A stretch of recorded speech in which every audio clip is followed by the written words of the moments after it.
Hai, apa kabar? Bagaimana kabar kalian? Semoga kalian dalam keadaan baik-baik saja, sehingga dapat menikmati video ini hingga selesai.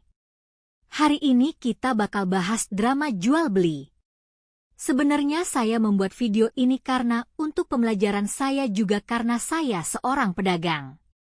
Jadi guys, buat kalian para pedagang, atau kalian yang mau memulai berdagang, simak terus video ini sampai akhir. Jangan lupa yang belum subscribe, like dan komen yang positif ya. Biar channel ini makin berkembang dan saya semakin bersemangat untuk membuat video-video berikutnya. Kisah di balik transaksi. Di balik setiap transaksi jual beli, selalu ada cerita yang menarik. Mulai dari pedagang yang berusaha meyakinkan pembeli, hingga pembeli yang penuh pertimbangan sebelum akhirnya memutuskan membeli. Dunia jual-beli bukan hanya tentang pertukaran barang dan uang, tetapi juga seni komunikasi, strategi pemasaran, serta pemahaman terhadap psikologi pembeli. Dalam cerita ini, kita akan menelusuri berbagai kisah unik yang terjadi dalam dunia jual-beli, mulai dari transaksi yang lancar hingga berbagai masalah yang sering muncul.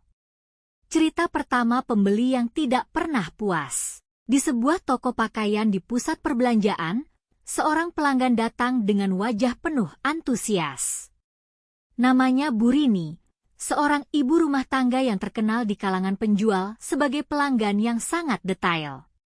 "Mas, baju ini ada warna lain?" tanyanya sambil memegang satu model baju.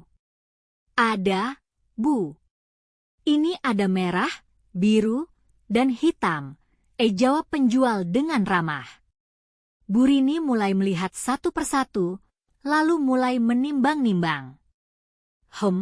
Tapi ini kayaknya bahannya kurang lembut, ada yang lebih adem?" Penjual pun menunjukkan beberapa alternatif lain. Namun, setelah lebih dari 30 menit memilih, mencoba, dan bertanya, akhirnya Bu Rini hanya mengucapkan, "Nanti saya pikir-pikir dulu, ya." Seorang pembeli seperti ini sering ditemui dalam dunia jual-beli. Mereka suka melihat-lihat, bertanya detail, mencoba barang, tetapi pada akhirnya tidak membeli. Fenomena ini sering disebut sebagai window shopping, di mana pembeli hanya sekadar ingin mencari referensi tanpa niat membeli langsung. Cerita kedua, tawar-menawar yang melelahkan. Di pasar tradisional, interaksi antara penjual dan pembeli tidak lengkap tanpa proses tawar-menawar. Seorang pedagang sayur, Pak Hasan, sudah terbiasa menghadapi pembeli yang menawar harga dengan ekstrim. "Bu, tomatnya sekilonya Rp10.000, kata Pak Hasan. "Mahal banget, Pak.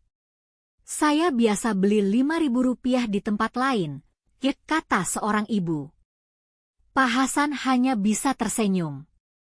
"Bu, ini tomatnya segar, baru datang dari petani pagi ini. Di tempat lain belum tentu kualitasnya sama." Setelah perdebatan panjang, akhirnya ibu itu setuju membeli dengan harga Rp9.000. Namun, setelah membayar, dia masih meminta tambahan bonus 1 tomat lagi. Tawar-menawar seperti ini sering terjadi di pasar. Ada pembeli yang benar-benar ingin mendapatkan harga terbaik, tetapi ada juga yang sekadar menikmati proses negosiasi. Bagi penjual, menghadapi pelanggan seperti ini memerlukan kesabaran dan strategi agar tetap mendapatkan keuntungan.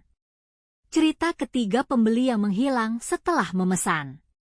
Di era digital, banyak transaksi dilakukan secara online. Salah satu tantangan besar bagi penjual online adalah menghadapi pembeli yang tiba-tiba menghilang setelah memesan. Sinta, seorang penjual pakaian online, sering mengalami hal ini. "Mbak, gamis warna pink ukuran M masih ada?" tanya seorang pelanggan melalui chat. "Ada, Kak. Mau pesan sekarang?" "Iya, saya pesan 1 ya. Transfer nanti malam." Namun, setelah ditunggu hingga esok hari, tidak ada kabar lagi dari pelanggan tersebut. Ketika dihubungi, pesan tidak dibalas. Fenomena ini disebut ghosting dalam jual-beli, di mana pembeli tiba-tiba menghilang setelah memesan. Hal ini bisa menjadi tantangan besar bagi penjual online, terutama bagi mereka yang menerapkan sistem pre-order atau stok terbatas. Cerita keempat, komplain yang tidak masuk akal. Tidak semua pembeli bisa puas dengan barang yang diterima. Namun, ada beberapa pembeli yang mengajukan komplain dengan alasan yang tidak masuk akal. Seorang penjual sepatu online pernah menerima komplain unik dari seorang pembeli. "Mas, sepatu yang saya pesan ukurannya pas, tapi kenapa saya merasa kurang nyaman? Bisa ditukar nggak?" "Mohon maaf, Kak. Sepatu sudah sesuai pesanan. Apa ada cacat atau kesalahan ukuran?" "Nggak ada sih, cuma saya kira pakai sepatu ini bisa bikin kaki saya terlihat lebih kecil." Sebagai penjual, menghadapi komplain seperti ini bisa menjadi ujian kesabaran. Ada pembeli yang memang mengajukan komplain karena alasan valid, tetapi ada juga yang sulit dipahami. Cerita kelima, pelanggan setia yang selalu kembali. Buat cerita yang satu ini, jika kita telah memiliki pelanggan setia, sebaiknya jangan sampai pelanggan setia kita lari atau kabur. Berarti mereka sudah cocok dengan pelayanan, harga, dan kualitas barang yang kita jual. Di era digital ini, untuk penjual online lebih sulit dalam memahami pembeli. Contohnya, ada pembeli yang terus melakukan chat kepada pembeli masalah produk padahal sudah ada deskripsi dan foto untuk barang yang dijual. Sementara itu, chat pembeli yang harus kita tanggapi harus terus dibales agar menjaga pelayanan dan rating toko. Tidak dapat disalahkan juga perlakuan para pembeli karena banyak juga toko yang menjual tidak sesuai deskripsi. Kesimpulan, jual beli bukan hanya soal pertukaran barang dan uang, tetapi juga melibatkan berbagai interaksi manusia yang penuh warna.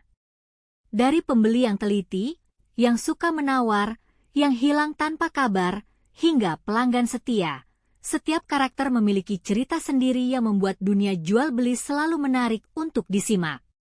Sebagai penjual, memahami sifat-sifat pembeli dan menghadapi tantangan dengan strategi yang tepat adalah kunci kesuksesan. Sementara bagi pembeli, menghargai proses jual-beli dengan komunikasi yang baik juga akan menciptakan pengalaman yang lebih menyenangkan bagi semua pihak.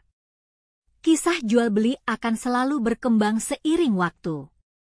Bagaimana dengan pengalamanmu dalam dunia jual-beli? Pernahkah menghadapi situasi serupa? Komen kisah kalian dalam berdagang atau ceritakan pengalaman kalian dengan pembeli. Jangan lupa ya guys, selain kita harus mengerti sifat dan karakter pembeli, kita juga harus meningkatkan kualitas dan daya saing yang ada di sekitar kita. Segitu dulu video kali ini, semoga bermanfaat untuk kita semua. Terima kasih buat kalian yang masih nonton video ini sampai akhir. Jangan lupa yang udah subscribe, nyalain loncengnya, agar gak ketinggalan buat video-video selanjutnya. Buat yang belum subscribe, sempetin dulu yuk buat subscribe, like, dan komen. Terima kasih. Assalamualaikum warahmatullahi wabarakatuh.